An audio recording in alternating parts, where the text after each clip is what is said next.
Well, hello, Brittany, and hello, Tiffany. I'll have Brittany raise your hand so everybody knows who you are, and then Tiffany. Thank you so much. Really, it's my honor to interview you all and to learn more about your beloved baby brother that you call him.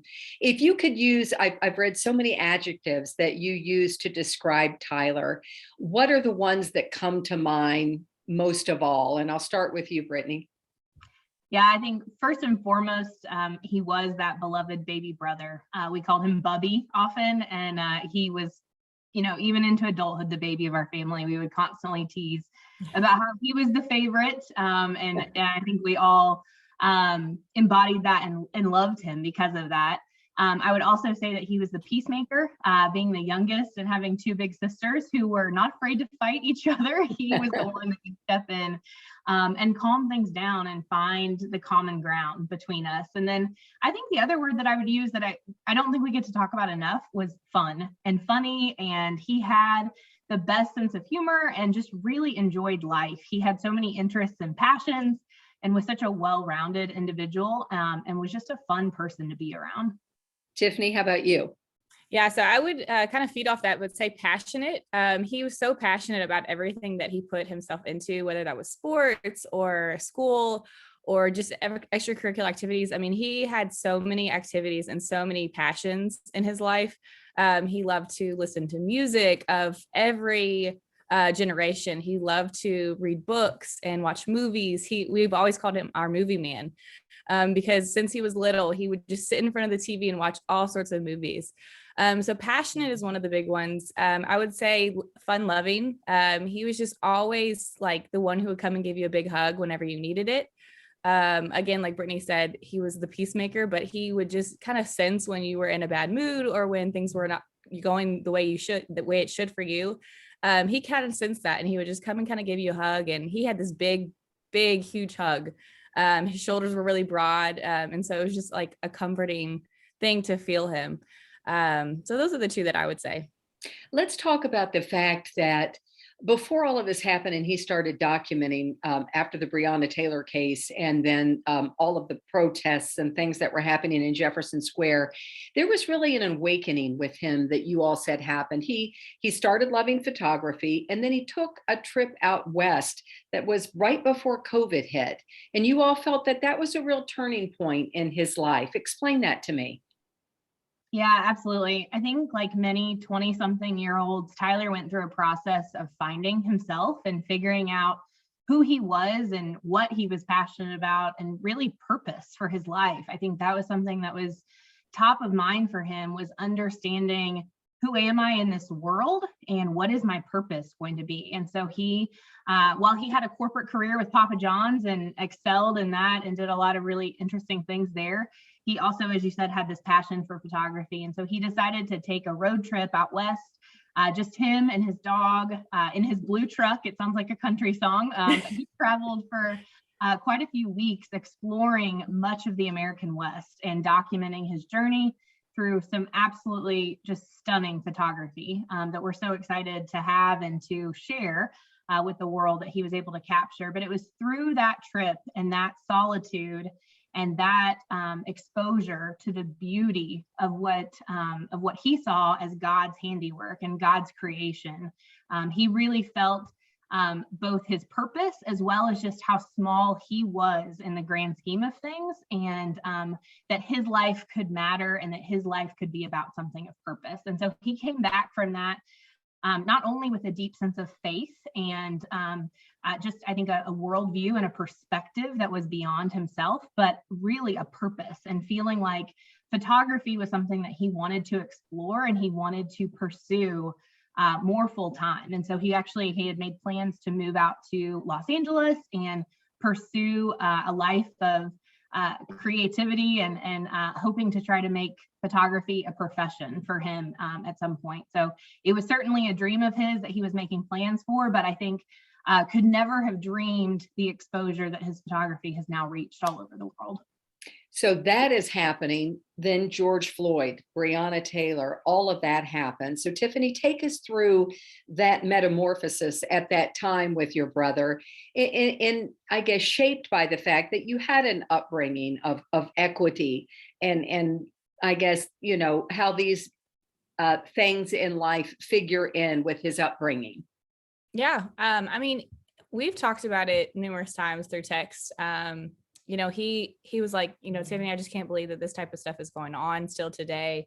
With Mason, my son, and my other kids, like for them to have to go through this type of racial injustice and racial inequity, it's just insane to him. And he couldn't fathom that was still going on today. So that was personal with your family too. It was personal. Yeah, it was definitely personal.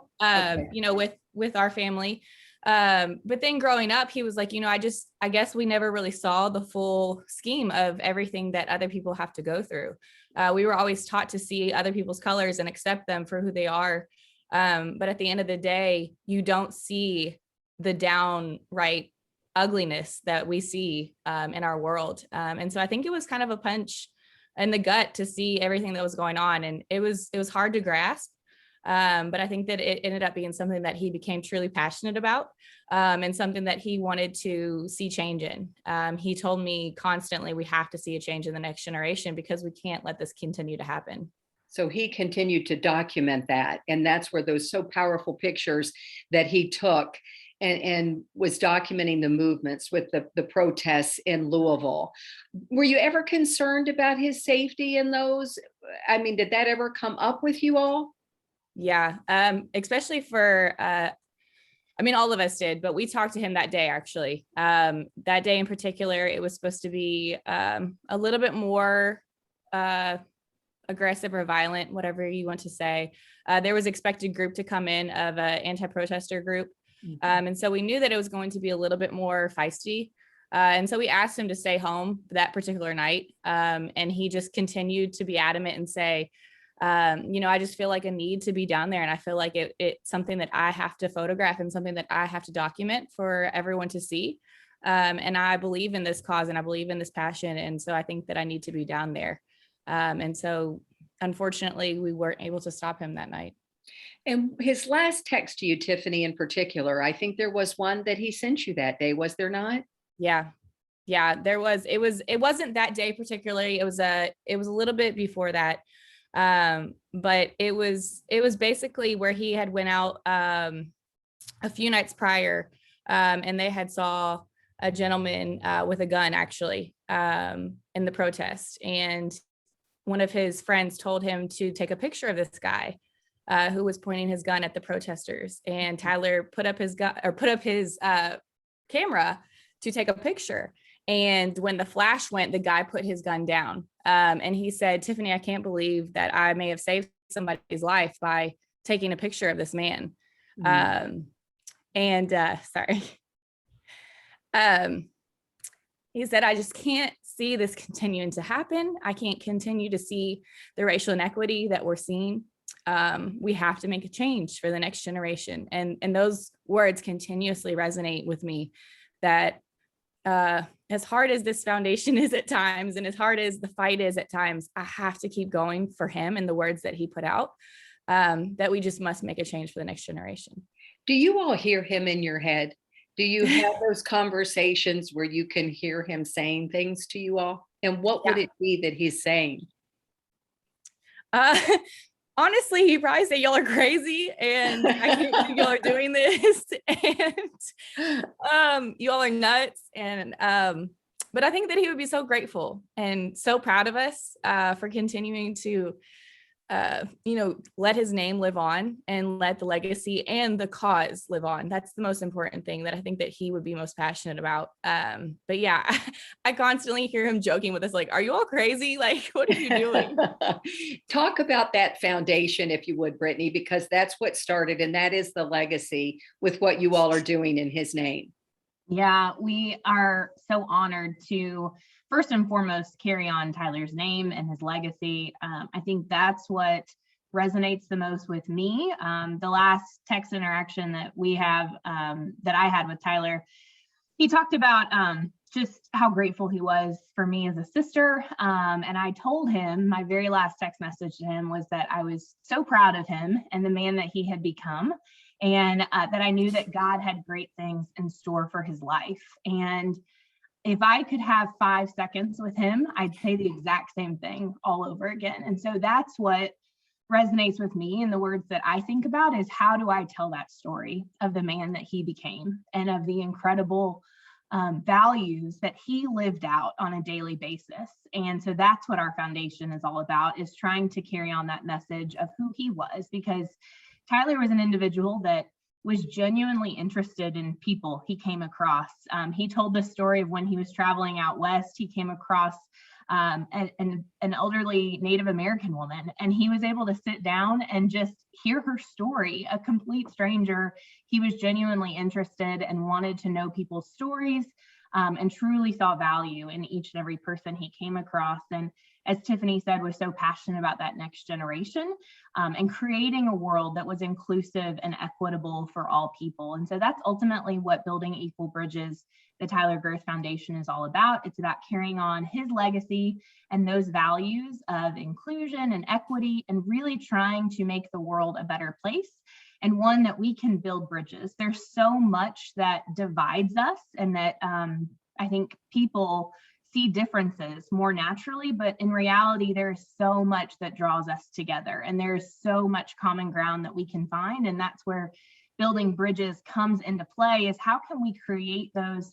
connections and really come together in unity, rather than focusing on what separates and divides us. And so we're involved with scholarships, again, very heavy focus on the next generation and youth. And so we've got a number of scholarships throughout Louisville, as well as our work with Louisville Urban League for the Tyler Gerth Polaroid Project, which is such an incredible project in which they offer camera and photography lessons and instructions for at-risk youth. And so that combination of utilizing Tyler's passion of photography with this focus on opportunity and utilizing that art form as a sense of self-care and mental health is such a unique combination of activities, and one that we are so proud to be a part of, and know that Tyler would have been all over. And we love the fact that his photos are hanging at the Fraser with an exhibit. And we want to make sure that we let people know that on March 4th, you're having a fundraiser at the Fraser. Tiffany, tell us a little bit about that. Can anyone come? Tell us about what's going to happen that night, and then what the proceeds go toward as well. Yeah, so it is on March 4th. It's on Friday. It starts at 7 to 10. It is a ticketed event, and we do have limited capacity. So the tickets are available on our website. So you can go there at tylergerth.com. The event is aimed towards just continuing his legacy and celebrating his life, as well as showing his exhibit. So people can come in and see all of his photography that is being shown right now, as well as a live, silent, and premiere auction that we're having. So we will have all of those included. It'll be light hors d'oeuvres or heavy hors d'oeuvres with beverages as well. And all the proceeds actually for the event are going to the Tyler Gerth Foundation, which will then, like Brittany said, go towards the Tyler Gerth Polaroid Project and the Tyler Gerth Trinity Memorial Scholarships, as well as continuing to grow the foundation so that we can help and support future foundations and just help the foundation grow itself. And so he went to Trinity High School. We want to point that out. One other thing I wanted to say is he was also a mentor. He was in Big Brothers. So that fits in perfectly with mentoring all of these young people, that was something he was passionate as well about. I wanted to end with the favorite picture of Tyler and why. And I know you all are going to send it to me that we can include in this, but you kind of both zero in on the same picture. So Brittany, start and tell me why that picture, and then I want you each to tell me what it captures and encapsulates about your brother. Yeah, well, first of all, that picture is so special because it was such an incredible season in Tyler's life. He really was able to find himself on that trip out west, and really was able to do a bit of soul searching and ask those questions around who he was and what his purpose was in life. And so that photograph signals such a pivotal season, and one in which he came back a different person, and one that operated with such a sense of purpose and such a sense of confidence of who he was.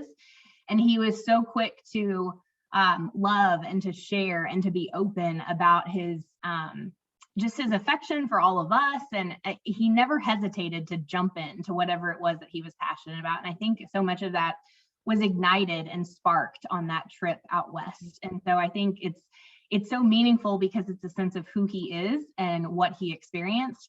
But then the other piece of it is that it's a picture of him, which we've shared a bit before, but because he was the one behind the camera, we don't have a ton of photos of him. And so to have this one of him with his camera slung over his shoulder, and just such a sense of peace, you can see it in his face that he had so much peace on that trip. And it's how I want to always remember him, of doing what he loved and experiencing the glory of creation, and really finding himself and his purpose. I love that. Tiffany? Yeah, I think I 100% agree with Brittany. But for me, it's like the image itself. It's what he's wearing. It's what he's holding. It solidifies who he was. He has on his plaid shirt in this photo that we're talking about. He constantly wore flannel pullover or flannel button-ups. And that was like what he always wore. He has his camera in his hand, which again is his passion, his love. He has on his chest, he has his sunglasses hanging from his shirt, which he always wore his Ray-Ban sunglasses. Like you would not see Tyler without Ray-Bans on. And again, his smile, he just looks so happy in this moment. I actually have the live video or the live photo that he took, and he's thanking the man who's taking a picture, and you can just hear his excitement saying, thank you for taking the picture for him. So he was just so excited to be out there. Well, I want to thank you all so much, and we'll link to where people can get tickets to be part of that, to celebrate your brother and keep the legacy going. And even though he may be saying in your head, you're crazy for doing it, I know he would be full of love and appreciate it so much. So thank you all for sharing him with us today. We appreciate it. Thank you so much. And thank you to the Fraser for their support. And Tyler was a big lover of history. And so the fact that he has an exhibit in a history museum, I'm sure is mind blowing to him. He would have been blown away. Well, we got to say we love that part of it too. So thank you all so much. Thank you.